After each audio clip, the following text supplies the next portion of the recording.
Everybody, welcome. Very special edition. X's and Knowles presented by Knowles247.com. Trey Rowland, Adam Brown. However, in place of Kevin Little, the venerable Christopher Nee joining us to not do a Kent State film review. FSU's clubbed enough baby seals. We've watched enough stuff film this season. We're going to preview Virginia, a real deal, honest to God college football team again. So we're going to do that. Adam, Chris, and myself, we're going to look at both the offense and the defense of UVA's win against, or wait, did they? Yeah. No, they lost to NC State. They lost. They lost 33-31, 34-31. 35-31. UVA's lost 35-31 to NC State. Their only loss of the season. They're 3-1, wins over William and Mary, Coastal Carolina, and Stanford. Ooh. Boys, initial thoughts before we hop into the film. What do you think of this team? Very interesting team. Some people feel dangerous. Some other people feel not. Chris, what say you? I like Chandler Morris. I like Chandler Morris when I heard him talk at ACC kickoff, truthfully. Obviously Chad Morris's kid. Chad worked in the ACC at one point, also worked at Tulsa with Mike back in the day. I do like Chandler. I think he's fully capable after watching this game previously today and watching snippets of some of their other action. He can get it done. And I do like some receiver talent. I do like Jamari Taylor, who's running back for them. Definitely not in love with their defense. It just doesn't intimidate me. Didn't do a whole lot for me, especially against NC State. NC State kind of ran and took what they wanted. We'll obviously get into that as we watch this. But like Virginia's a kind of team that's capable. Offensively, they are capable of scoring points and making it an interesting game. I do not think there's some ultra intimidating top tier ACC club though, personally. Mm-hmm. And I would say too, a lot of Chris's points definitely covered by Kevin's solo preview video on this channel. I would definitely check that out. A lot of the concepts they do, a lot of the things that we're going to see both on offense and defense schematically before we kind of get into the tape. Now that'd be a good primer for this. Adam, how do you feel? You echo Chris's thoughts. What do you think about this Virginia team? Yeah, no, I kind of agree. I like Chandler Morris. I like the running back. I think their offensive line is actually a above average group. Actually, one of the better ones in the ACC if they're healthy. Which is crazy because they had some injuries in the offseason, right? Yeah, and if you look at their PFF ranks, and it's early in the season, so there's a lot of stuff baked into that. Like they've got a couple guys ranked pretty highly amongst the list of like top tackles, top centers, top guards, what have you. But the center might be dinged up. We'll see. There's some, up in the air whether he's going to play or not. I think that would be a pretty big loss for them. He seems to really coordinate things for them up front and gets their slide protections in the right position. And they do a pretty decent job of protecting Morris, but when Morris is forced to move, he does a very good job of it, and that's one of the X factors of the game. I really like their wide receiver core. I think they've got a couple of guys out wide that can give you some fits if you let them. You're going to need to play physical against them. They do a good job of making physical catches, so you're going to need to play physical and match their aggressiveness out on the edges. And then I just think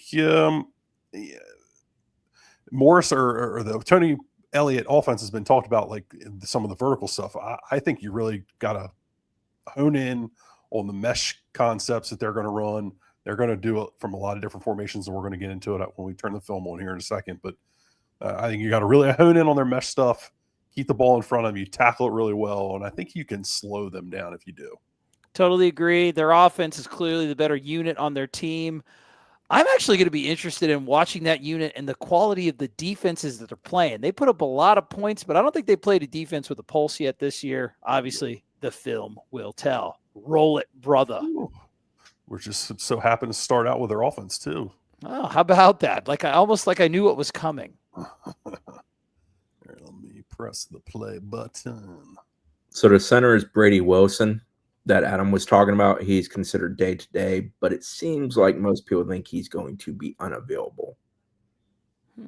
Interesting. Thank you, Christopher. All right, Adam, what do we got there? They do a ton of stuff. I mean, they do a lot of stuff. Go ahead, Adam. If you watch them, I think that you could probably talk me into believing that they come from the Gus school of offense. With run game stuff, a lot of action, but there are slight differences. I mean, they're not building a lot of stuff off of with that jet sweep, they're not building quite as much stuff off of it as we've seen with Gus so far. You see here they've got some split zone run game going on. We've seen a lot of that with Gus, but there's a lot of similarities, but a lot of differences at the same time. The first touch was Cam Ross on the jet sweep. He's actually a really good return man for them in special teams. The running back there is Jamari Taylor, who's their primary back. He's 5'9", 204. He's got some subtleness to him that I like, and if he breaks tackles, he is capable of hitting some big ones, and he does in this game. We'll get to those. So they use a lot of jet motion at him, but I don't think other than the first play of the game, they don't really get the jet guy involved as much as like Gus does, right? They don't build off of it quite as much. They use a lot of motion, but they will use more.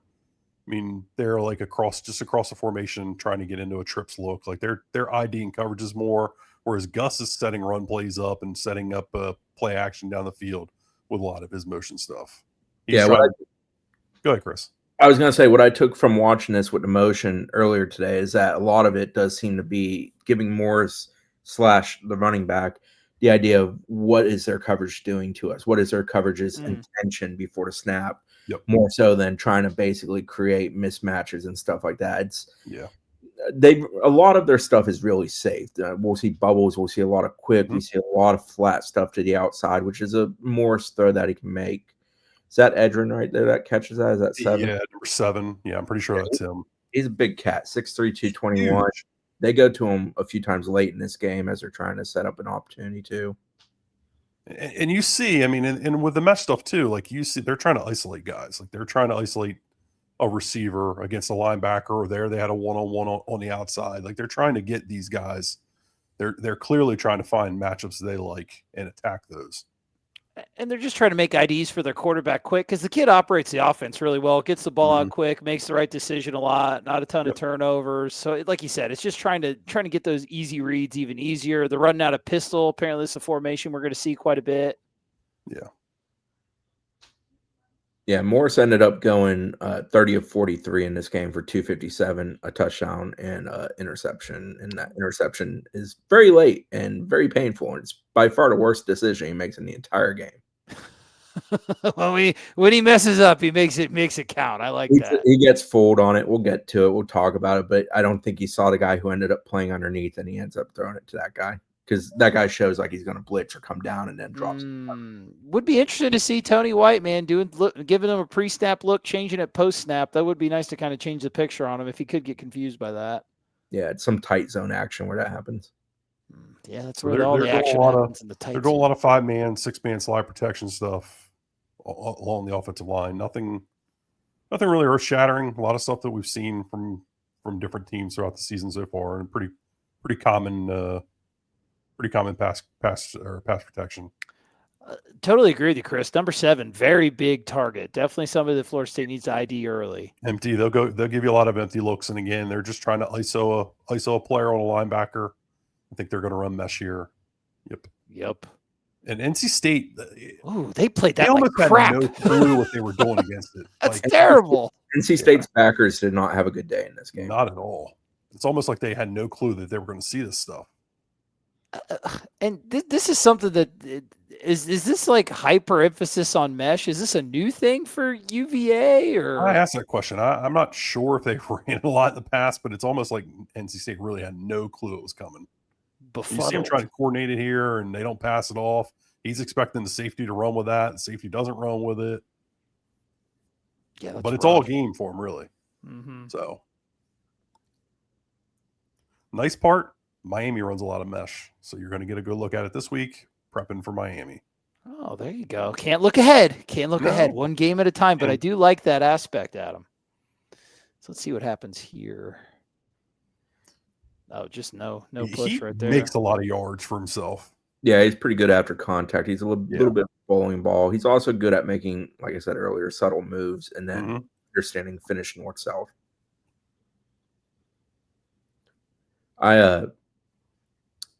I like Taylor in the sense of like he's the kind of guy that a coach should run 20 times a game. Like he's not going to bang, bang, bang, but eventually he's going to get the big one. He's gonna hit one at some point. He's gonna squeak one out. And he's a dude that keeps your offense on track, right, Chris? Like he's a positive yardage machine. Yeah, he's consistently finishing forward for you. He's also the kind of guy that just you punish the opposing team a bit. They use a couple other backs. Harrison Whaley's another graduate that they have back there. He's been somewhat productive for them too.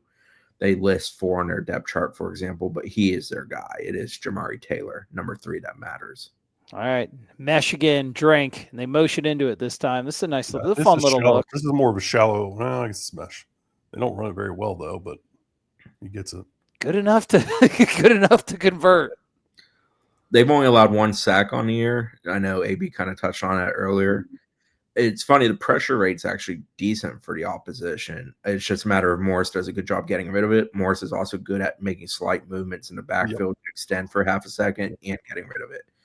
And their ball's out so quick. I believe they're lowest in the country, or like one of the top 5 lowest in the country at air yards. Pups off a couple and then he's gone.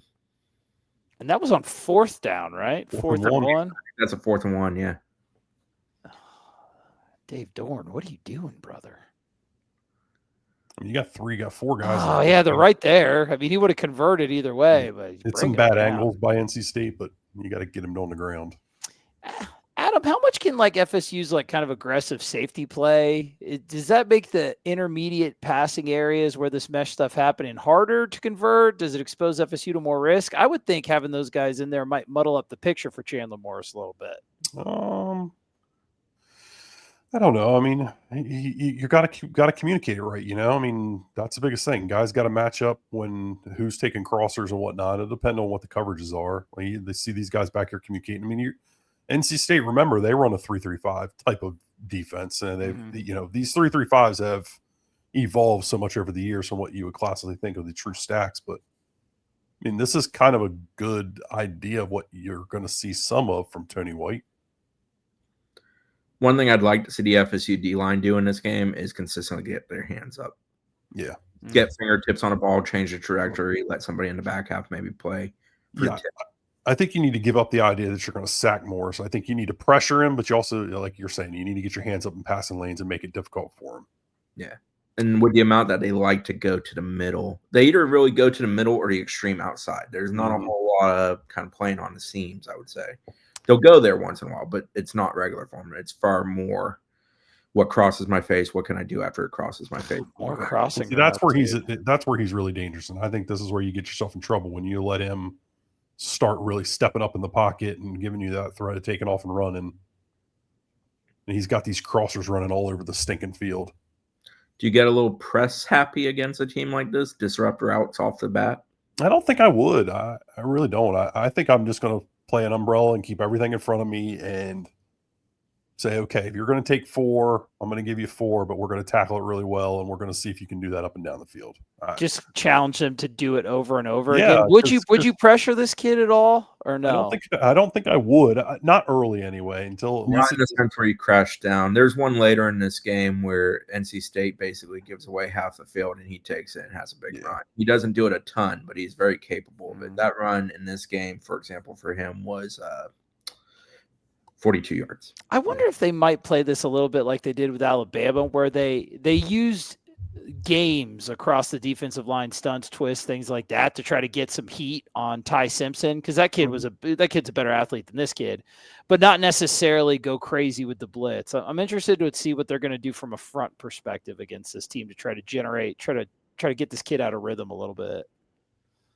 Yeah, I think Tony White's going to do what he does. I mean, he is naturally going to try to find matchups along the front and see if his D-line can win that way. And then if he has to, he's going to bring more people. I'm curious to see Jerry against the big receiver number 7 for them. That is a matchup I think could be in their favor. Jerry being a very technical, savvy player, but that kid's got some size on him. How many deep shots how many deep shots does this team take? Not a ton. It's not. Yeah, it's very. They just matriculate.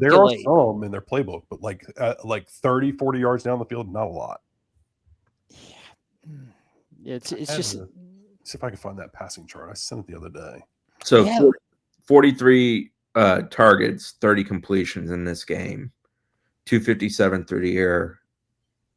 The longest completion was 20 yards, which was Cam Ross, who's probably the fastest guy in that offense. But yards after catch for Cam Ross, who had 40 yards on 5 receptions, 19 yards after the catch.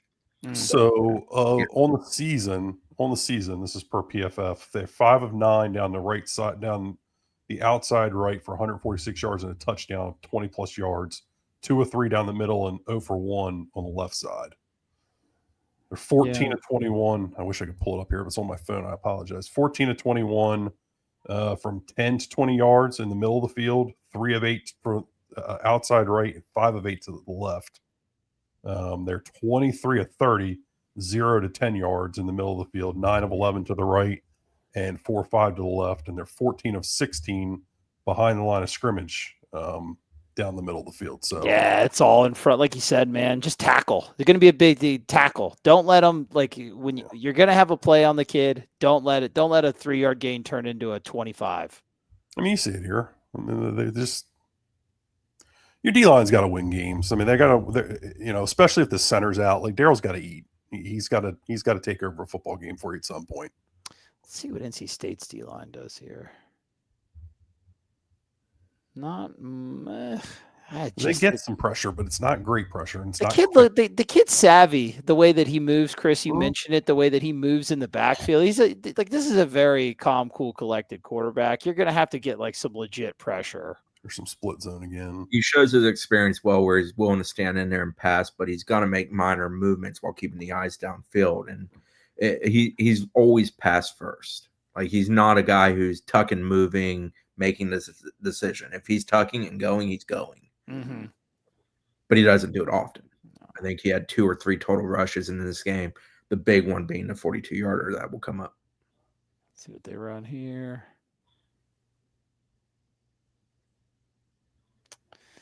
Gets the ball out quick, dude. I will say, like, the middle of the field zone-wise is an area where Florida State's not been great this year. I mean, if I'm going to attack anything on this defense, it's going to be these linebackers. So throws consistently have good zip. Like, the arm strength is good. Not that he's pushing it vertically, but like he's getting there. Oh God, NC State got sunned there on the line of scrimmage. I do think they play with tempo too. It's hard to tell on all 22, but I do believe they play with some tempo. Yeah, they will hurry up. I think the 4th and 1 where he busted the touchdown, I want to say they hurried to the line on that. There's another one where it's questionable as far as if what he was beyond the line of scrimmage, and they rushed to the line on the next play there too in this game. They might on this one because it looks like the defensive line barely gets set. Center's really good. Here we go again. Like if that center for them is out, I feel like that's a really big blow for them. Yeah, so when he got knocked out of the last game, I believe it's calf strain that he's dealing with. They went with Kevin Wingington into that role, and they kind of moved people around, and then they ended up subbing another person in. It's definitely like, it's not one of these where it's like next man up. It's pretty big hit for them. Yeah, it'd be a lot of shuffling. You can see their kid calling protections and things like that. Clearly, that when he latches on, flips the hips, he's doing the job really well of a center. He's really in control. Okay. I mean, he reminds me kind of Luke Pettibon for them. The center and the left tackle for them are the 2 best linemen. Mikhail Boley's is left tackle. Yeah. And they were aggressive this offseason, right? As far as so it's senior, graduate, and then like the 3 backups that have played are graduate, senior. Yeah.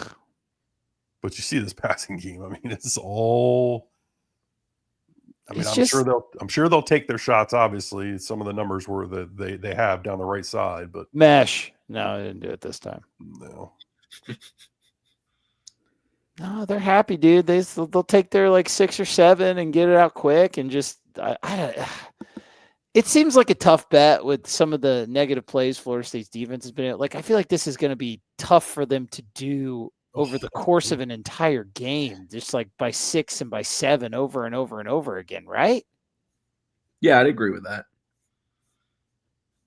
Yeah, I don't know. They operated with great command, though. Everybody knows exactly what they're doing. I think they're Yeah, kind of soft they blocked on the outside, but they average like 8.5 per completion in this game. Yeah, just like you said, They're Chris, bubble, They're over the loyal to middle, over sleep. the I mean, middle. it's just They work good on the so ground in this game, 8 per boring. touch. That's elevated some by a 66-yarder and a 42-yarder.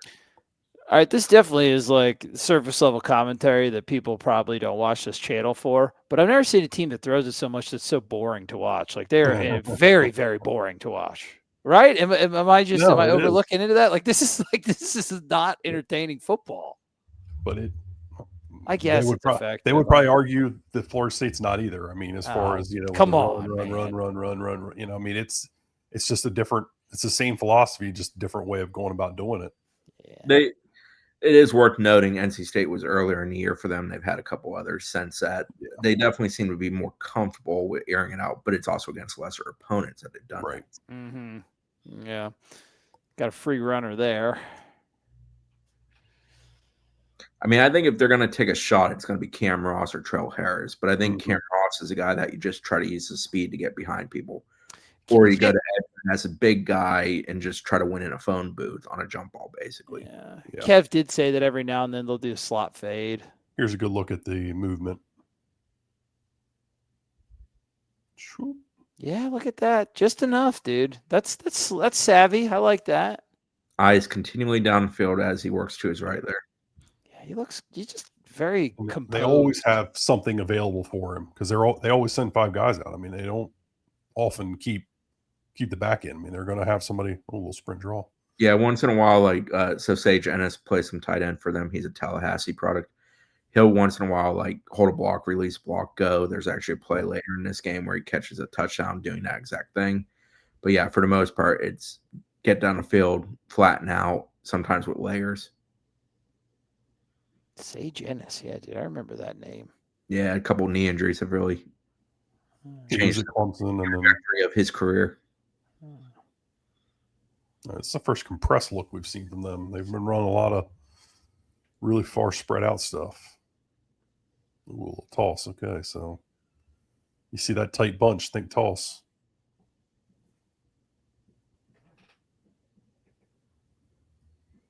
And they shifted to it too, which is even more fun. Tony Elliott called the plays for this team? Yeah, I think so. Okay. Tony was what, a receiver back in the day? Yeah, I believe he was. Yeah.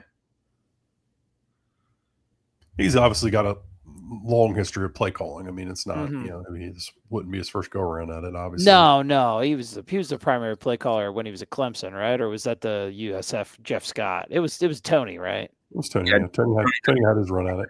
He was a caller. Yeah. Okay. I want to get a face mask here. So they like these stretch runs. They've had a little success with these stretch runs. Running this bubble here. Oh, come on, dog. What are you doing, one? So if we're watching this and we're thinking about how they're going to attack Florida State, I mean, we know they're going to do some of the things that they do with mesh but like if you were designing this offense here to attack Florida State, you're probably going to test James Williams out a little bit, right? With some of that wide or outside zone stretch action. I think you could. I mean, based on Alabama had success with it, chipping maybe with the Ennis kid or something like that. And traditionally over the years, if you've attacked Florida State in the run game, it has been on the perimeter. I think that even becomes more apparent if with their center most likely being out or if he's playing dinged up. I don't think it's going to be tough because I don't think Tony White's going to allow you to get beat on the perimeter run stuff all game. He's quick to make switches, and then you start to put like the Desir kids out there, Deontay McCray. Yeah, I guess I would try it if I was Virginia. Then I'm probably going to test your DBs one-on-one, see how they hang with your bigger physical guy. I'm with you. I think you called it earlier, dude. I'm testing your linebackers in coverage all day. I'm making Nicholson and Cryer and Herring run around and try to get matchups on them and just see how well that they can cover in space. Some bubble screen action. Yeah. The smaller back that we've seen in some of these recent clips, 28, that's Noah Vaughn. He's a junior Okay. for them.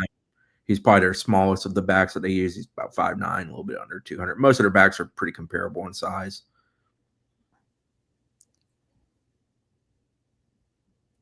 It's 14-14. It feels like they've had the ball for an hour. I know, right? That's what I'm saying, dude. They run a lot. I wonder what how many plays they run. Oh, Chris said they threw the ball, what, 43 times in this game? 43 passes in this one and 32 rushes, so 75. Phew. I mean, he is just putting his head down saying, okay, give me the 3. They are on. They want to stay on track, dude. Yeah, they are on the same page as far as what they want to be offensively, and that is just stay ahead, stay on schedule, stay ahead of the chains.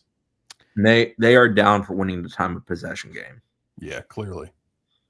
Mesh it. NC State did a better job. I still got it.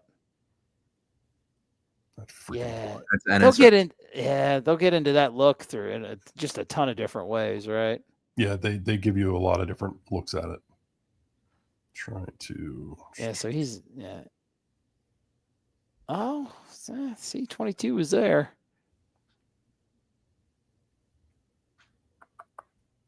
Okay, pistol. What we can do? Outside zone here. Nope. Counter try.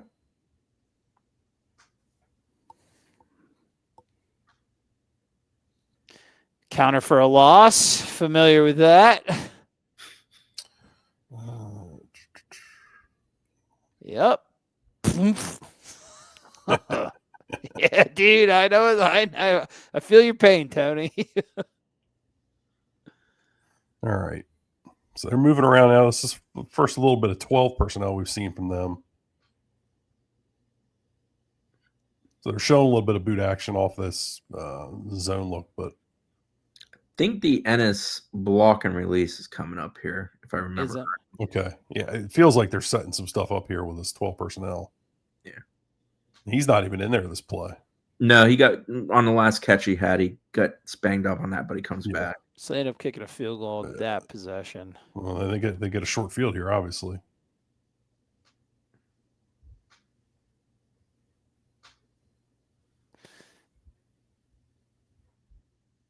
So the bunch stuff, they'll either toss it to the bunch at him or run away from it. I mean, did they? Sorry, I was looking at something else. No, you're fine. They did their bunch left. Did they pitch it back? No, they ran it to the front side. Okay, so that's a different bunch though. There, last time it was a tight bunch to the right and compressed. Yeah, so there is a slight difference. So in this game, Taylor has just over 50% of the carries for them. Okay. Throwing out Morris's carries, he has 17 of the 29 by the backs. Xavier Brown has 8. Noah Vaughn has 4 in this one. Trying to look at their success rate in this game.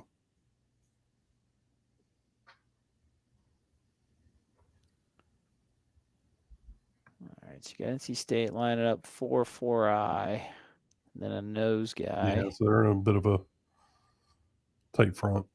Yeah.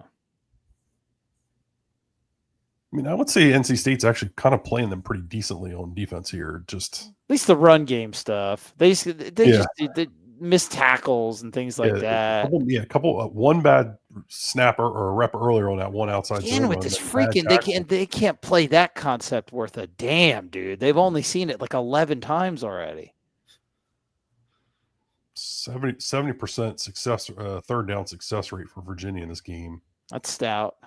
Yeah. Well, see, just all day. Just only 44% though success rate overall for the game. I think that they didn't get the run game going too much. So really, 7 yards per play.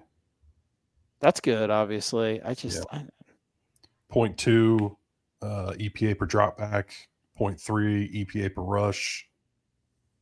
Is it just Adam? Is it just like stop and mesh? Is it just like good communication and playing your responsibilities? There's not some sort of like magic panacea defense you can call. You have to communicate well. I mean, it's a really good pass play. I mean, there's a reason it's as successful as it is in football. But yeah, I mean, a lot of it comes down to communication and being athletic enough to run with these things or pass them off.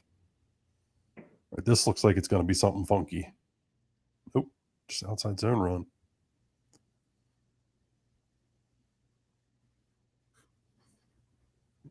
Well, they've got the short tight end on there on the backside. So they go. Is that they go tackle over here. So they do give you different looks. So they're starting to give you some different looks here down in the red zone. Yeah, this that stack look that they'll go to when they want to speed up tempo a little bit. Yeah, well, they're trying to get numbers here in the box to run the football, and I think he makes a bad read here. I'm surprised he didn't pull that. Oh, he's pointing at somebody. They are wanting to go fast. Believe this is release and go. Okay. There he is. Arms are 0. So, all right, so they give you some jet action there. Oh yeah. They definitely did manipulate to give them a little space and. Yeah, so they definitely gave you some manipulation motion here. Yeah, he chips for half a second and then he crosses face. Yeah. Yep. Boom. Easy. For me, he had 2 guys wide open. He ain't gonna win any foot races, but hey. Yeah, good design. Good design. Yep. So that was 24 for them, right? Yeah. Yeah. So they score one more time. Yeah. And they have a real opportunity to score again. And my boy pisses down his leg a little bit. All right, more motion here, or more shifting. Yeah, I think Mike today referenced that he was asked about communication for staff to the players, specifically defensively. He talked about obviously being a lot of motion, a lot of having to do that. Yeah. Virginia's the most they've seen since that. Yeah, I would say their right tackle. I think you could take advantage of him. He's had a couple. One of them's ranked pretty badly. Yeah, that kid has had a couple of pretty poor whiffs so far. Yeah. Here we go. So this is some stick concept stuff with double slants on the backside. They throw a lot of pass bodies at you, receivers, and I mean this quarterback just really does a good job of getting the ball to the right guy. No, he's a great processor, man. Like he understands this offense very well.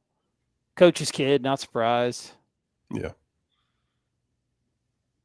And their 2 outside receivers are pretty good, in my opinion. Not in an explosive way, but just like in a reliable size type of way. Like how all right, so there's the pitch again, dude. He called it tight bunch pitch. You talking about Trell Harris as the second outside guy with Edrin? Yeah. Yeah. So Trell had the huge game this past week. He won ACC wide receiver of the week. Oh, nice. He was excellent. He's had a couple games this year with 7 or more catches in them. So they shifted down to it this time. The motion man, Cam Ross, who we've seen a lot, that they didn't really use a ton in this game. He's the fastest of the 3 that they kind of lean on.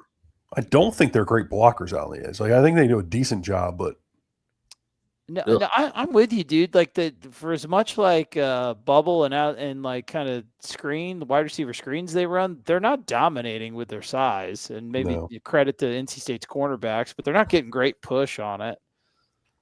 And I say that because I do think Florida State does a great job out in the secondary of fitting runs and. Oh yeah, absolutely. Very physical out there.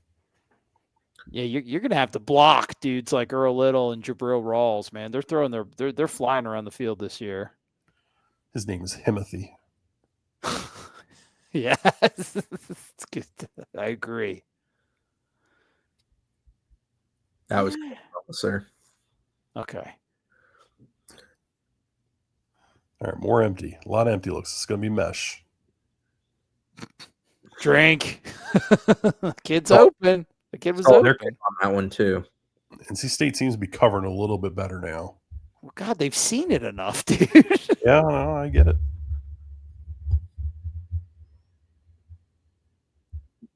He walls that off really nice. Yeah. Oof.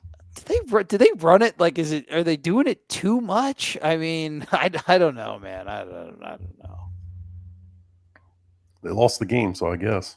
I know he said they were mesh merchants, but this is insane. How do you get that out the backside? They were so in position to win this game, though. Yeah. I mean, as we kind of talked about at the beginning, oh wow, overran it. I mean, I don't think NC State looks very good. Like, no, they do not. They don't look very athletic to me. The linebackers, especially, I'm with you, dude. Like it's not it's not a traditional NC State. Their D line doesn't disengage very well, and I know we're not watching them, but we do play them later in the season. I just don't see a lot of winning by them. No, there's no havoc, Adam. There's no penetration. There's no the one-on-ones or I don't know. It's very uninspired. Just giving up the edge there. That kid's good. That left tackle is good, but I mean, I just think of some of the NC State defenses of the past, and they were a lot better than this. Let's see if they run calls here. Nope, inside zone. Oh, this is a 66-yarder. He's gonzo. Whatever it was, but the longest run of the game. So that's what you gotta. You gotta bring him down. That's what you can't have happen with an offense like this. You gotta make him work for it. Yep. Let's see. I mean, if you think about it, Taylor has that one, and he has the earlier one for the touchdown, which I think was roughly 35 yards. So those two runs are 100 yards for him on the day. So he had 257 yards rushing in this game. His other 15 runs are basically 55 yards. So like it's workers. But if you don't make the tackle and you give him the opportunity, he's going to house you. Just like they do in the passing game, Chris. They're going to force you to tackle consistently and execute and communicate over and over and over again. I didn't realize they had 257 yards rushing and 257 yards passing in this game. Dude, it didn't feel like. Well, I guess I could see now with like those two big plays. Run right there. Say that again. Watch how bad the NC State defense is on this play. Yeah, they just give him so much green to go to, and he takes it. The guys to his right all come down, and the guys to his left all go wide left. So like the entire mid to right quadrant of down the field is just wide open. Adam, what do you think of the technique by the Reed guy? Oh, sorry, I'm trying to get back to that. I want to see the play from every top again. I mean, there is no technique. He's just chasing the ball instead of. and the problem is you've got nobody. And I realize they're bringing motion here. They're giving you a look, but there's no the communication out of the backers in the secondary has been really poor. Like there's got to be somebody fitting that still. You still have that responsibility in that gap, and nobody's playing it. Yeah, it's just passive too. Very, very passive in the run game. That was a 42-yard camper. Yeah, that's a backbreaker right there. So they were 5.98 yards per play passing and 8.03 yards per play running. That's crazy. It's crazy. It's ridiculous. Because I haven't been that impressed with their run game. It's just they broke what they needed to break. It's kind of crazy they lost this game. Yeah, I'd like to see one of those the numbers. I'm looking at it. Like the numbers favored NC State to win. Dude, that means that the tape we're about to watch after this has to be so abysmal of their defense. Defensively, well, CJ Bailey's excellent on the day and makes a lot of high-level throws. But, yeah, their defense underwhelms a lot in this game. 27, I think it is, or safety. I'll look that up when we get to that side of the ball again. Yeah, it's 27, Devin Neal. Bad day. Bad day at the office. I think he's a better player than he was in this game, but he was not good in this game. And yeah, in general, like so not to fast forward, but like I like Mitchell Melton and I like Daniel Rickert, who both played a bandit for them. But like after that, in this game, because Cam Robinson doesn't play in this game, not in love with their defense. Cam Robinson's a damn good football player, somebody FSU really liked and recruited pretty heavily, but he doesn't play in this game because he's banged up. He's back this week coming up, or he just he is back. He came back last week. I think he had 7 tackles and a forced fumble, if I recall correctly. Pretty good first day at the office. He's a good player. Yeah, he brings a little bit of athleticism, which they seem to lack on the defensive side of the ball. So they got a whole quarter basically. All right, so they continue the trends with the motion shifting. Let's see where we're going to get some crossers here. So some shallow cross. You got to make it tackle. Kid still gets it off. Their right tackle gets beat again, but I mean, once again, I like the quarterback too. What you guys were echoing watching the film, just doing his job. Easy movements. They just run guys to space though, and they make it really easy for him. So another field goal. So it's 35-31, and that's what the final ends up being, right? Yeah.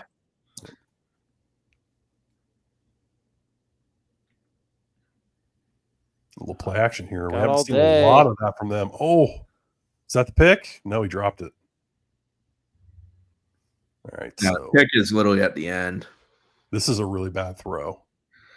He has the funny thing is leading up to the pick, he gets into a really nice groove. He has probably his most high level throw of the day. He hits Edrin a few times on outside stuff, where really nice stuff, and then boom, the pick happened. But yeah, he's lucky he got away with that one. Yeah, he's definitely. That's why they run mesh a lot with him. Yeah, he's comfortable with that concept. He goes back to that where he goes over and under and he nails it later. But yeah, on that one, he almost got busted by the under. Where are the linebackers? Rinse and repeat. Mm-hmm. One kid. There's a great block on the edge. Yeah.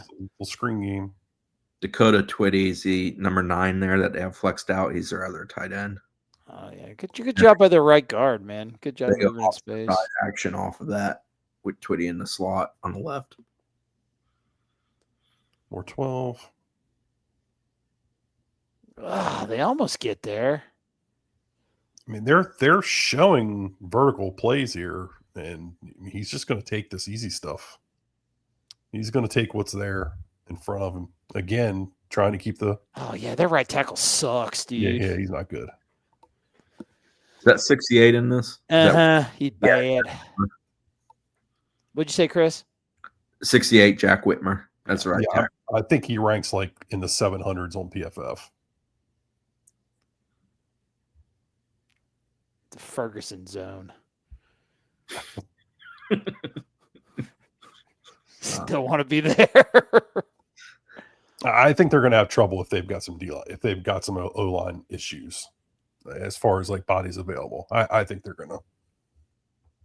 And I don't know if Florida State's D-line's great. I just mean from the standpoint of like how hard the Desir twins play, just how big and physical Darryl is. I think that's going to be a matchup problem. I think that effort, dude. I think that effort against that offensive line, like the motor that Florida State plays with, that's going to cause some issues. And I know there's a lot of concerns after this last week. I mean, that's a whole, but I know there's a lot of concerns about the effort this past weekend.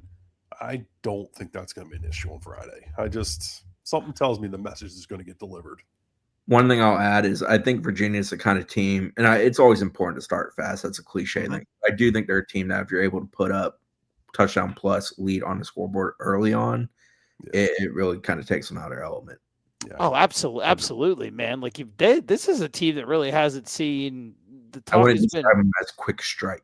Yeah, for sure. And they haven't had to play behind with any significant deficit. This 4-point deficit is the only one they've really faced throughout the season, right? Yeah. I think they've had a couple drives, a minute or less this year. But again, against lesser teams.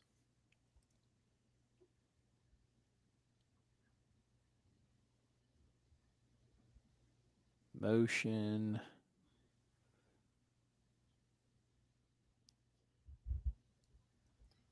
Okay, good play, good decision. I am interested how much I'll run Morris against FSU. Because I think it's a part of the offense that's good for them. And if I was them, I would definitely do it against FSU. Oof. Yeah, I mean they're going to have to do it in the big games, the ones that they think that they are really matter. Wonder if they'll try to copy a little bit with that Kent State play that they hit us on. Well, hopefully this time KJ Kirkland pays attention. Yeah. KJ Kirkland probably won't be in the game. Yeah, I still love you, KJ. Absolutely. Yeah. Bright future, but that was not a great play. Okay, move in the pocket. Nice throw. Easy. Like you said, Adam, run to space. Easy peasy. Yeah, I mean, that's what they want to try to do. I mean, they want to make these throws easy for him, and he wants to make easy throws. He does not want to. He wants to get to the open guy and take the free yards. I do like the receivers. I think the receivers are pretty good.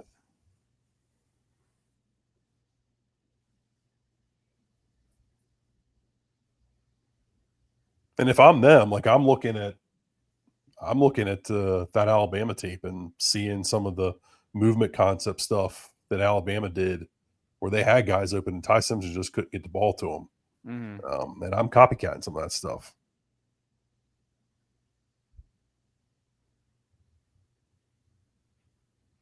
We'll see what it looks like, but Is this must be where the pick is or something? What in What the is going on? Oh, Well, that Yeah. didn't work. I think he got the first though. Oh, it was okay. It's 4th and 1. I mean, still, holy crap! Weird.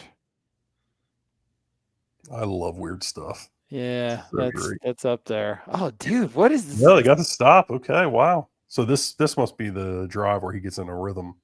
Yeah. All right, yeah. So he takes a little inside cut there.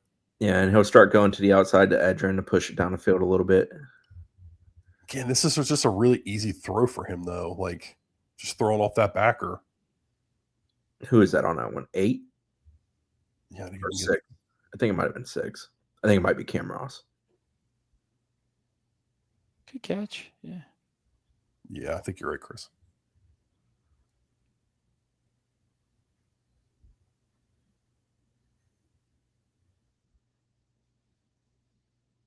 Yep, Edrin toe tap is very nice on that one. Gets him to Another midfield. blown coverage by NC State in this situation. Yeah, played vertical and then it goes out on him and he leaves him all by himself. Man, he's expecting somebody else to be out there and look at him. Oh, look at them arms go up. It ain't my fault. That's a really great catch. Yeah, body control wise, yes. Yeah, I don't know about the throw, but that catch was nice. This was Oh, that's sick. That's the one. Yeah, he almost threw a pick on that earlier, but he nailed got it. lucky again. When I was watching today, I did the hey Sano, look at this. Yeah, dude, look at that. He put some luster on that one, though. I'll tell you right now, he dialed one up there. Adam, should he have gone there though? Probably not. Well, all right, dude. Hat tip to you, brother. Yeah, he put some stank on it. Again, yeah, you're right, Chris. He's feeling himself a little bit here. And then it crashes down. Of course, as it often does when you're feeling yourself. Crash, baby. Welcome to reality, my friend. He dropped it. Oh, he dropped it. Okay. Bummer. Great throw. I don't love that NC State's playing the whole prevent here, though, either. Watch the screen action again and watch good old 60 here, Drake Metcalf, and yeah, he don't touch us all. There you go, buddy. Plenty of red for you. Oh, a little too leisurely, my friend. Yeah, there was not a lot of effort to get out there. That was interesting. Whatever metrics this offensive line has, this quarterback makes them look better, I think. This is Cam Ross on this catch here. So that's their speed guy. He's thrown in a window here and nails him. Pays for it. Yeah, he definitely paid for it. That's a great catch, though. Yeah. Yeah, it was both. Good catch, good throw. You guys are right, dude. They got good skill. Running mesh. Oh no. The wrong guy. Shows like he's blitzing and then he drops into coverage. And I just don't think they realize he's riding that wheel up there. He threw it to the wrong guy. Yeah, he has a guy underneath going to the sideline for at least like to the 4-yard line, 3-yard line if he wants it. No, there's no way he mis-ID'd that. If that's bad by him, he's got to know the edge is going to peel with 5 out. That's heartbreaking, dude. Yep. Guy made 43 throws on the day, and the last one was the worst one. He never sees it though. Wow. Oh, look at his reaction. He does it at the end of the play. Oh man, as a Dolphins fan, I don't like seeing picks like that, dude. That hits too close to home. We called that Sunday. Yeah, man. Okay, I guess let's get to the defense, Adam. Yeah. I mean, anything you guys learned new from the offense? I'm so glad I watched Kevin's video. I still was not prepared for that amount of mesh. Like, it was ridiculous. No, I wouldn't say anything new. It's just, to me, it's just a matter of it's a kind of team that, one, you got to generate more pressure than NC State did for sure. And second, tackle effectively. There's so many plays where they gain an extra 3 to 6 yards because the initial tackle is not made. And then obviously there's multiple plays that are busted, especially in the run game, because of poor tackling. Yeah, they don't do anything special. They just do it over and over again and count on you screwing up as a college defense. So you can't do that. But yeah, they're comfortable with their own scheme. Other than that, Yeah, I would agree. I don't know. All right, let's see what this defense looks like. 4-man front. Check down. Do you have 5 guys running to the ball there at least? Yeah. Is that not a consistent thing that they do? No, they're pretty good at that. Oh, The okay. issue is the athleticism of them getting there. They look little up front. I will say they look a little. Yeah, I think they're trying to get by with effort on the defensive side of the ball, and Oh, that interior, dude. Yeah, I'm not. They look small on the defensive line for sure.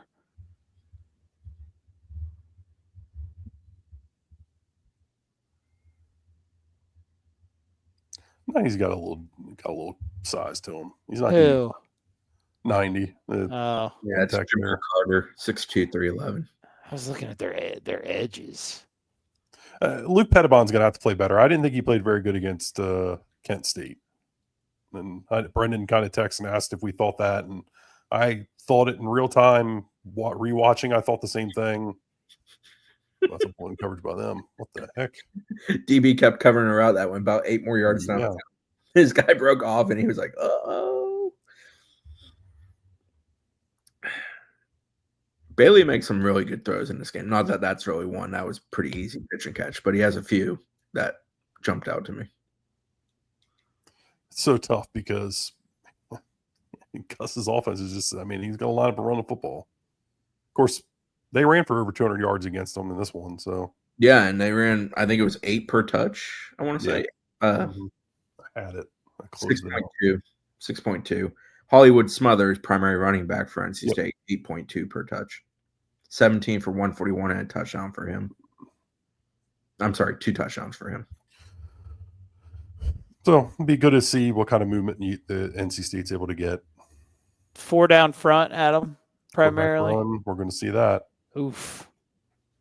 Yeah, don't want to do that against Tommy. Their talented end position is called the bandit for them, and that's 17 and 52 in the videos. 17 is Mitchell Melton, and 52 is Daniel Rickert. Okay, Daniel Rickert looks like he's not the talented end. Not the most fleet of foot, does a good job at the line of scrimmage as far as like shedding blocks and stuff like that. Okay. He ain't got to fly around. I think Mitchell Melton personally is the best player on their defense. Okay. Other than Robinson is back. Cam Robinson. And that's what number is he? Melton, what number is he? Melton's 17. He plays 17. the same spot as Rickert, who was 52. That we were just talking about. He's sleeve guy. Okay. Their stand-up end, Jack Bandit, whatever you want to call it. Watch him on this play. And Robinson plays. Robinson is their inside backer for them. He is their Mike. He is their true inside backer.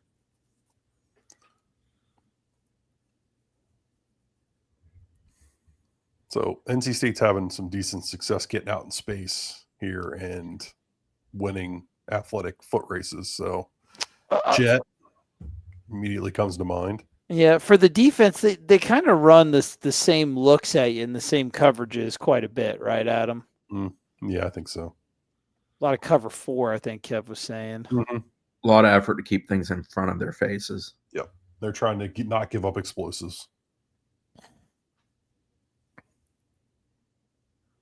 It really just kind of fits into what Gus wants to do, which is, again, kind of what they want to do, stay ahead of the chains. The defense registers no sacks in this game for NC State. Very rarely do you ever feel like they're really in an attack dog mode, to be honest. No, they are not. 74. 90 had a rough rep there.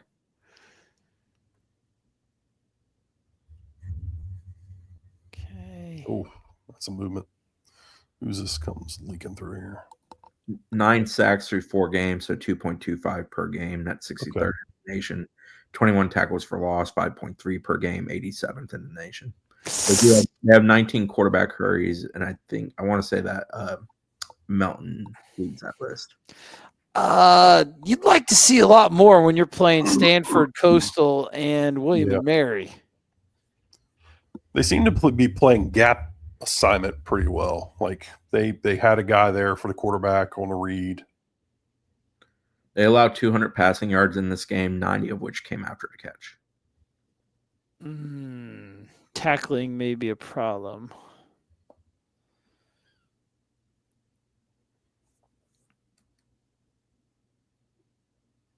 Yeah, I don't know how to. The passing game is just going to be so much different than what we're seeing here. No, like what's going to translate? Yeah, As far as if they run a lot of cover 4, they're going to try to take away. All right, so that's some good movement. I know it doesn't look like a big run, but they're getting some. They pushed them back, and it was an obvious running down, I think, right? Yeah, I believe so. And they've got a heavy package on the field. Yeah, they know what they're going to do, and they just. But again, I mean, you just look at the movement. They're pushed back. Yeah. NC State's able to kind of reset the line of scrimmage here. Oh yeah, for sure. Yeah, that's. See if that effort gets any better. But what was that? That was 4th and 1, or is this 4th and 1? I don't know. What the heck's going on? Yeah, I think it was 4th and 1.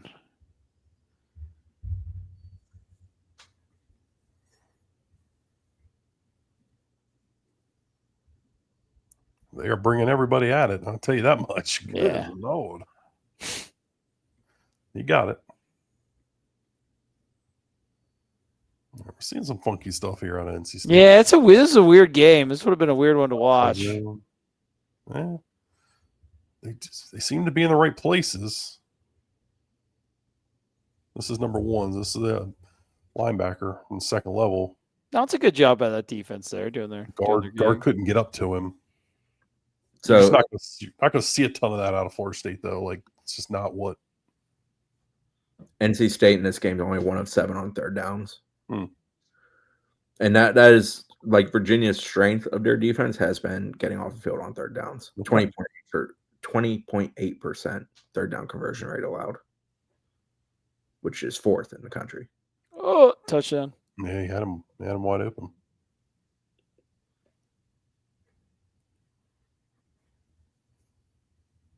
Let's watch the pass rush here.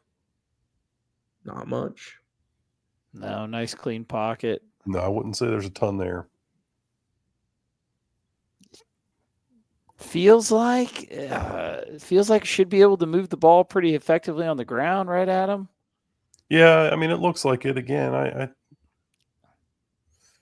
you're going to manipulate, but they do seem to get to the right place. Like I will say I'm impressed by that. I mean, I tell you what, though, they're not. NC State isn't doing anything pre-snap to really try to confuse these dudes at all. There's no motion. There's no stuff like all the jet games Florida State can play. The establishment, Makai Danzy is that guy. I mean, they're kind of just outside run. He's able to get the edge here. Yeah, it looks like a good job by their guys perimeter blocking. Florida State has shown to be very good at that through 3 games. Would love to see something down the field here and see what we can see. They've only recorded 1 interception on the year defensively. They've recovered 3 fumbles. So they don't really take it away great. They don't really get to the quarterback very well. That's a busted play. Yep. He somehow made chicken salad out of what. Get back to that line of scrimmage, buddy. Yeah. Hard to play again another day.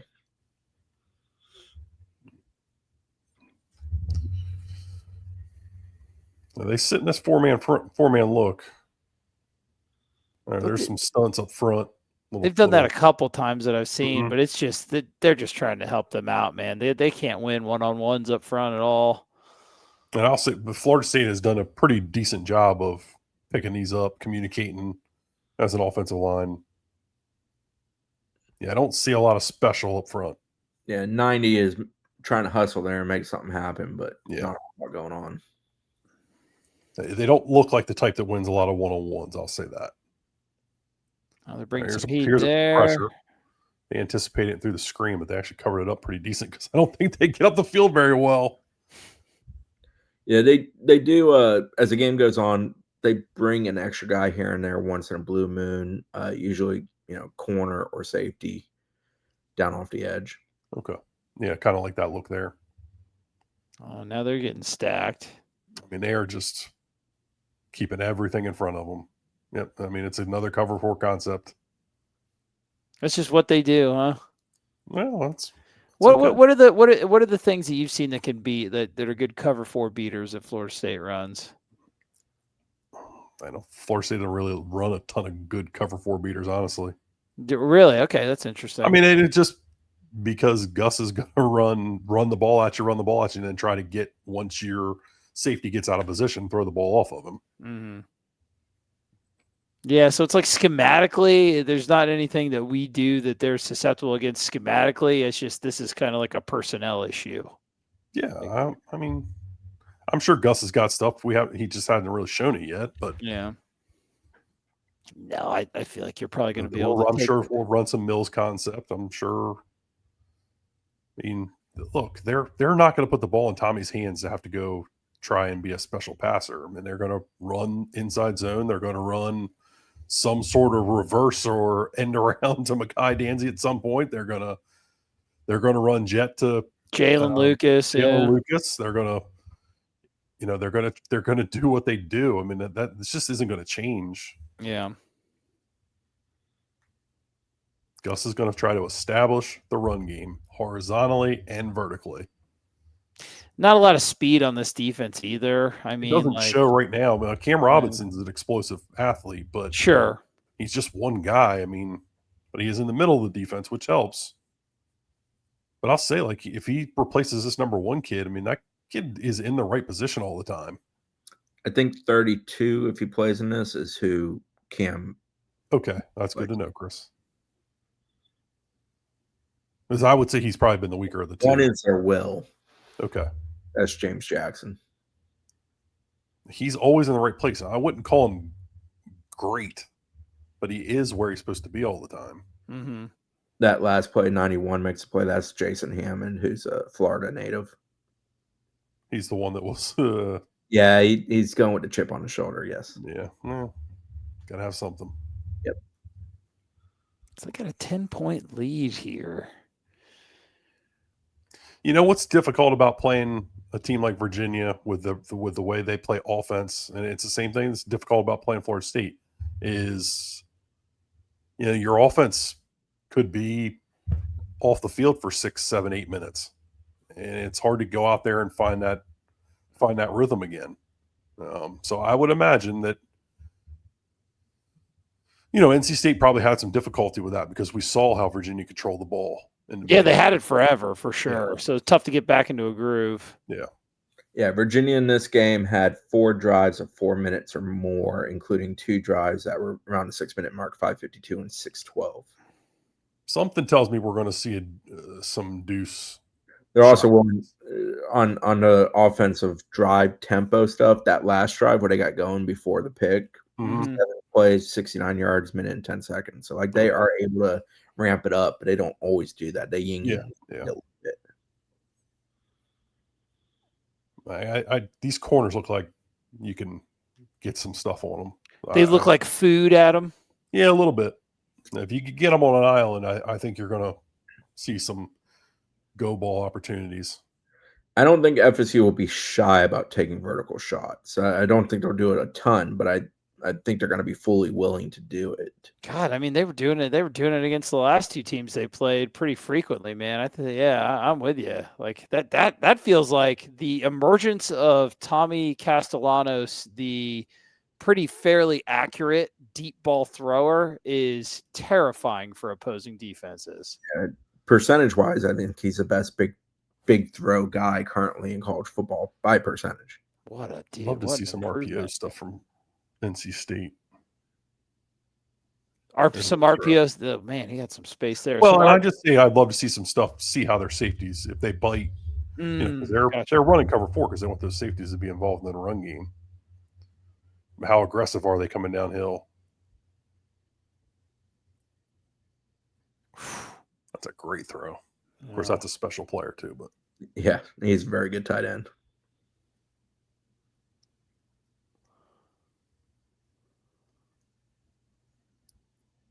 Oh, hello. That That's tickles my fancy. those safeties were a little slow to react to that, right? He's down in the box and just the other one, man. out He of just position. Yeah, the guy's out of position there. So Man, butt humps the old umpire. 27 getting way too deep there too. yeah, so these two, him in the corner, end up being in the same gap. And really three of them. He guesses outside and he guesses wrong, and then gets driven for it. Yeah, you might see that a couple times on Friday. It's counter Y. I mean, we've seen him run it a little bit. Well, not that constant. If you're going to see it from them, they're going to. I would guess, from if you're going to see Florida State run it, you're going to see probably some jet action going the other direction. So I'm be curious. I mean, that's a chunk run though. What's Randy Pittman's status for this game? I know that. Run. Hello. Oh, yeah. Jeez, Back on the depth chart, practicing. Expectation is that he plays barring a setback. Same with Squirrel White. Perfect. Thank you, sir. Kevin Wynn maybe plays. Pitch count if he does. That would be his debut. No word on Wardell Williams. I still think Gavin Sawchuk will be RB1, along with the whole stable of them playing. Yeah. That's a nice run. Well, they found a couple runs here. I just never, in watching this game, I never watched and went, that guy's really fast for Virginia. Yeah, I agree. No, there's nobody. That out of me too. I mean, just see, that's a problem. Like if you can ISO one, he's not a good athlete. He'll be in the right spot, but you can make a special athlete can beat him. No, dude. Who misses a tackle in the hole on that one? Number one. Yeah, bro. Usman Chroma 1-on-1 with that kid. Nope. Oh, Gavin Sawchuk. I mean, look at it right there. Whoop. 27 also comes down. Sorry. Yeah, and then the safety. That's the safety. The kid? Man, Devin Neal just not a good day for him. No, because he's there. He's where he's supposed to be, but just that wasn't even a real move, right, Chris? Like he just kind of misses it 1-on-1 and he loses it. Tony Elliott talked about Devin Neal today. He said he's getting more comfortable in that defense and whatnot. I believe he's a transfer in. I think he used to be at Louisville, I want to say. But yeah, he had a bad day at the office. I think his PFF grade for this game is pretty awful too. I think Brendan mentioned that today. Dude, NC State figured out they could just run the ball.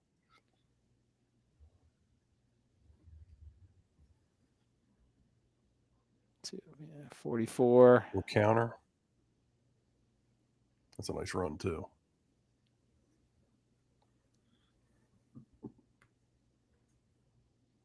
Little motion there, finally. We'll split zone. Yep. Okay. So they've just decided, all right, we can move them. We're going to spread them wide and help get these safeties out of the box. And Florida State will run that, right, Adam? Yeah. Pittman just. And they're just working these double teams too inside, which is what. That's a handy special right there, brother. Yeah. They call that the hand job. They do the vigorous hand job. Oh, brought numbers at counter that time. Yeah, they were tired of it. They said, no more. I think that's Hammond again. That makes the play here. 91, I want to say. Does a good job shedding his block. Mm-hmm. Yeah. 91 and 17 are there. 17's Melton. He just beats it across the face. Yeah. It's quickness.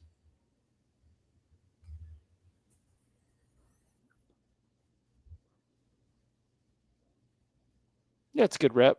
Yeah.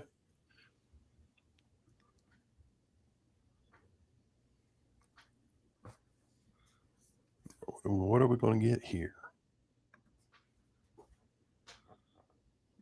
Oh. Okay. Yeah, that's going to be tough. That's going to be tough with Castellanos. Yeah.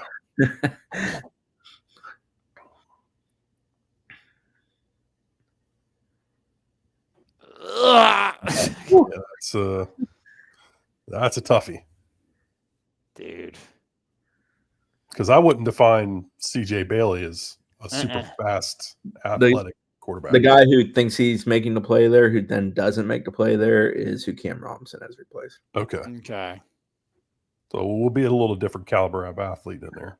Yeah, they'll try to use him to affect Castellanos negatively for sure. I'm interested how much UVA tries to be aggressive against FSU. It's not in their nature, Chris. I mean, they have brought some pressure here, kind of sparingly once they were getting gashed, but it's not. It looks unnatural. But I also think if you just sit back and try to play where you keep things in front of your face against FSU, and the speed that FSU can throw at you towards the edge of the field, like some point you got to change the picture. Yeah, for sure. Got to try to create some turnovers. It doesn't seem to be what they want to do. I mean, you would think if you were going to see that from them, they'd be doing it right now. Yeah. This game's gotten tight here. That's another instance of you can kind of dictate terms with the scoreboard too. Mm-hmm. Yeah, and you look at the way that like Florida State, the recipe for like an upset for this one, obviously turnovers are the first thing you think of, and this defense just knock on wood just doesn't really create them. Space again. So that play right there with a back with a little bit more speed, it's a house call. Mm-hmm. Because he's getting to the edge. The last guy that gets on is probably the last guy that can make that play on that.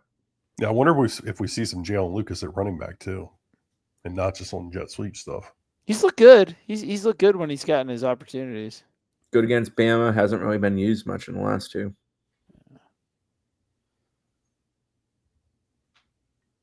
All right, so counter into the trips. Yep. I feel like the answers are out on counter a little bit. Mm-hmm. Starting to see it was very popular there for a little while. It feels like teams are starting to kind of understand how to stop it. No, I'm with you. I like just double up in the middle up front at them and let your running backs make some guys miss and then do damage. So they show a bit of aggressiveness there, and the guy that's showing the aggressiveness is who they pick on in the passing game. Big throw.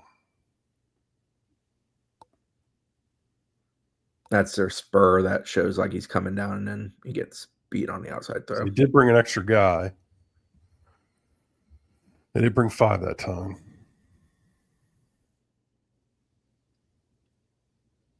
I mean, let's look at that matchup out there. He bails, but just screams.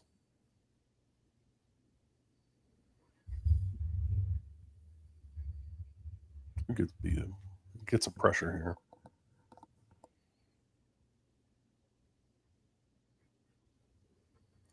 Oh, okay, they're doing the whole. Trying to show the counter pass here. Is that 91 again? Who beats the left guard there? Yeah, on the left side there. Not positive who it was offhand.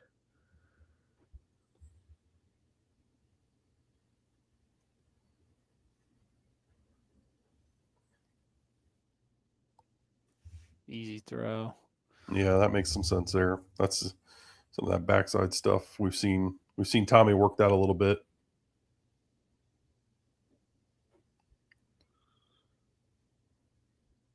I just think, I mean, at the end of the day, like if your run game stays as consistent as it's been through the first 3 games, and if Tommy can be as efficient of a thrower as he's been through the first 3 games, you just stand a pretty decent chance to put up 40-ish in this game and beat these guys. Me too. And there's such an athletic mismatch of our receivers against their cornerbacks, man. Like, there's just not like once Robinson's back, it's a different deal. It's just not a very athletic defense, you know. And I tell you, the thing I think, you know, the thing that I like as far as matchups for Florida State, they're predictable in where they're going to be. Like they don't move around a lot. They don't give you a ton of different looks. Like you kind of understand where they're going to be at and how you can attack them. There's no And I think deception. Gus, There's no I think Gus is deception. going to tend to. Gus tends to do well against teams like that. Yeah, there's no changing of the picture. There's no deception. It's very FSU 2024. Like, it was very honest defense. Like, this is a look you're going to get. We'll do a nickel blitz every now and then or something, but it ain't. I don't know. It's So on that touchdown run, Melton's trying to make the play from the backside, dives, misses it, and they're hooked. They ran counter again, just popped it right down the middle. To me, it's like 17, 5, 91. If you count for those guys, you're probably going to be perfectly fine. And truthfully, you can attack the hell out of their secondary. Yeah, I tend to agree. And I think if you go at 91, he's very blockable. When you try to move side to side with him, it lets his quickness get you. I've seen him a couple times. You know, when guys work a double on him, he goes backwards. He and 90 both. Yeah. 90 plays really hard. He does. I think they play really hard in general. I think you're spot on with that. They're just athletically limited, right? Yeah, I just don't think there's a ton of talent on that side of the ball for them. Hunter Osborne's a bigger guy that they can throw out there in the middle. He's 15 for them. Okay. He plays behind 91 on the depth chart. He was a more well-known recruit. He's a little bit bigger guy, 6'4", 300 plus. Just put it together from a consistency standpoint for them. So here's like a pass rush package for them. They put 23, 6, 52, and 17 all out there together. Bunch of weird numbers for defensive linemen. Oh, it's a thin group. The Ferrari package. They don't generate a ton of pressure with that either.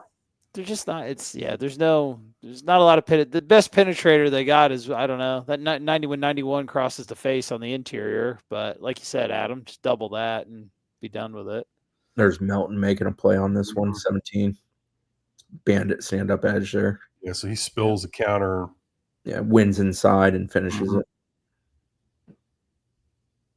Got a feeling you're not going to see much counter from Florida State. They bring an extra man there, forces the action to that side, opposite of where the aggressiveness comes from. This is 15 in there. He's stout.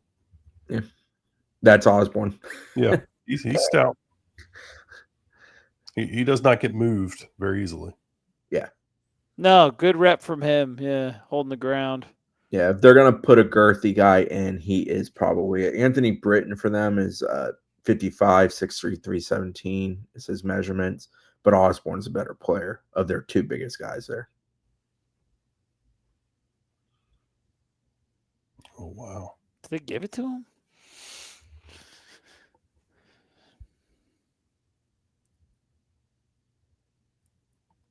Okay. Some soft behind coverage.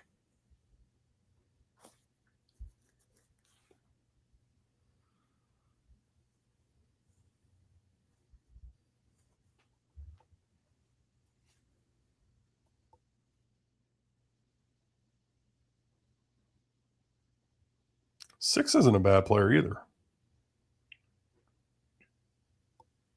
Oh, that's one of their DNs. He's a coach. Yeah, they were playing him inside again. They were playing him inside on second down.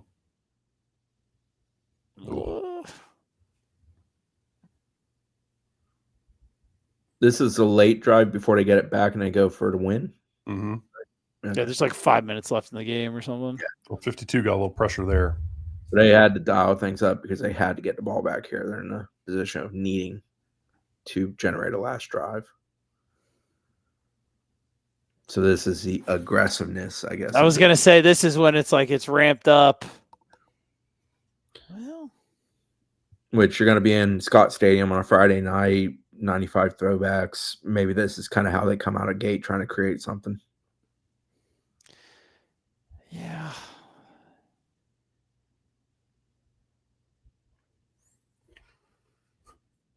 Oh, this must be after the pick, right? Yeah, so I think we're good here. They're just going to run the ball out, right? Yeah. So, do we feel any differently about them than we did? I mean, I think it definitely confirmed a lot of my preconceived notions. And there's Florida State just looks like a better football team. Now, does the better football team always win? No, but there's a lot of places for Florida State to take advantage of that Virginia defensive unit. And it looks like in a game of in an equal possession game, FSU is going to be able to do that more than Virginia's offense. But I don't know. What do you guys think after kind of getting more familiar with them? Go ahead, Chris. I just think it's a simple type of thing. Is you can't let Morris's legs beat you. You got to let him be a passer, force him to be a vertical passer to try to beat you. You can't let Jamari Taylor beat you by breaking tackles. And then offensively, you should be able to score at a good clip against that football team. If you take care of the ball, you should find plenty of opportunities. I think from a speed standpoint, a big play capability standpoint, FSU can overmatch them. And if they do it early and often, I think it flips that game on its head very quickly.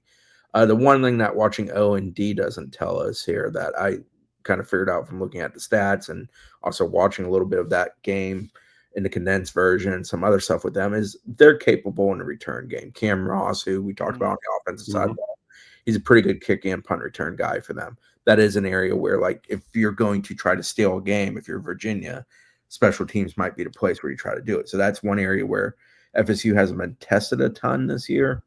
They need to pass the test on Friday night.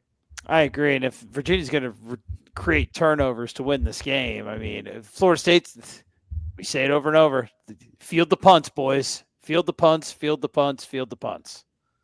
Yeah, I think you got to try to win the battle, the field position battle against these guys. I don't think you want to be going 90 against them with their wanting to keep everything in front of you, and then with them wanting to control the ball as best as possible by taking those short mesh throws and, you know, shoving that running back up in there for 2-3 yards per play until he breaks one on you. Like, I think you're going to want to, if I'm Florida State on offense, I'm going to want to be aggressive. I'm going to want to try to get a quick score, but I'm also going to want to try to stay around the 50-yard line to try to keep some field position on my side against these guys. I'm going to want them going really far, and I'm going to hopefully want myself going a really short distance, which obviously is not great analysis, but I think with the way they want to control the ball, you've got two very similar styles here clashing against one another as far as offensive mindsets.